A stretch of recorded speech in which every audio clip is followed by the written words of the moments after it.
Well, good morning. It is Wednesday morning, and today, we read Acts 23:12 through 22.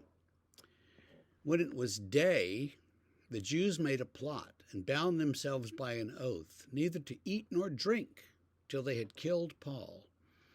There were more than 40 who made this conspiracy.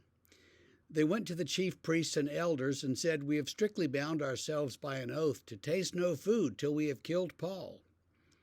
Now, therefore, you, along with the council, give notice to the tribune to bring him down to you, as though you were going to determine his case more exactly, and we are ready to kill him before he comes near." Now the son of Paul's sister heard of their ambush, so he went and entered the barracks and told Paul. Paul called one of the centurions and said, "Take this young man to the tribune, for he has something to tell him." So he took him and brought him to the tribune and said, "Paul, the prisoner, called me and asked me to bring this young man to you, as he has something to say to you." The tribune took him by the hand and, going aside, asked him privately, "What is it that you have to tell me?" And he said, "The Jews have agreed to ask you to bring Paul down to the council tomorrow, as though they were going to inquire somewhat more closely about him. But do not be persuaded by them, for more than 40 of their men are lying in ambush for him, who have bound themselves by an oath neither to eat nor drink till they have killed him. And now they are ready, waiting for your consent." So the tribune dismissed the young man, charging him, "Tell no one that you have informed me of these things." So the Jews, some Jews, not all Jews, but some Jews there in Jerusalem, make a plot to kill Paul. They're not going to eat or drink until he's dead, which means they've got about 3 days before they are laying on the ground in pain. And we see here this nephew of Paul's, unnamed nephew, who is the hero, and who really, on him, the whole book of Acts kind of turns, because Paul manages to escape because of the testimony of this young man, this nephew. So we're grateful for him, whoever he was, and we're grateful that Paul does escape. What kind of message could Paul be preaching that would lead people to want to kill him? That's an interesting question.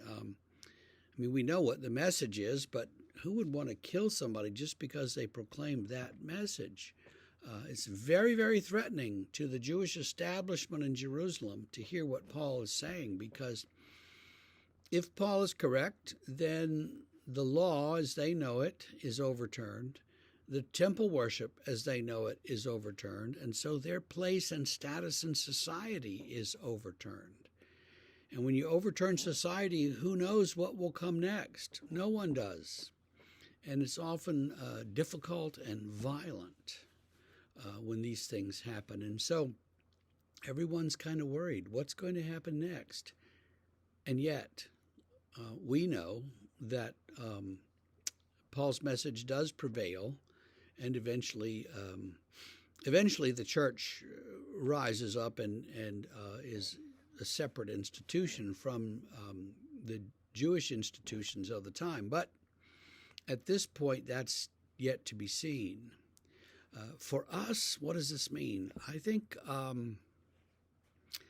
it could be that for us, this means, first of all, to watch out, just to be careful when we get in something with the authorities, because they're going to they're going to request, "Bring Paul down here, we need to have a trial," and they're going to bring him down, and these 40 men are going to jump up and attack. Now, the Romans could have easily dealt with 40 men had they had warning, but we don't know that there would have been a warning of any kind. It says to us then to be careful. It says to us to like so much of what Paul does, is just to be wise and be smart and keep our wits about us, knowing that we may have to use this or that strategy to get ourselves out of trouble. We may have to claim to be Roman citizens, as it were. We may have to do something radical. I hope not. I hope that your day is peaceful, and I hope that you are able to function and do just fine in whatever it is that you're doing today. And I hope that you do have a nice day. So, peace be with you. See you tomorrow.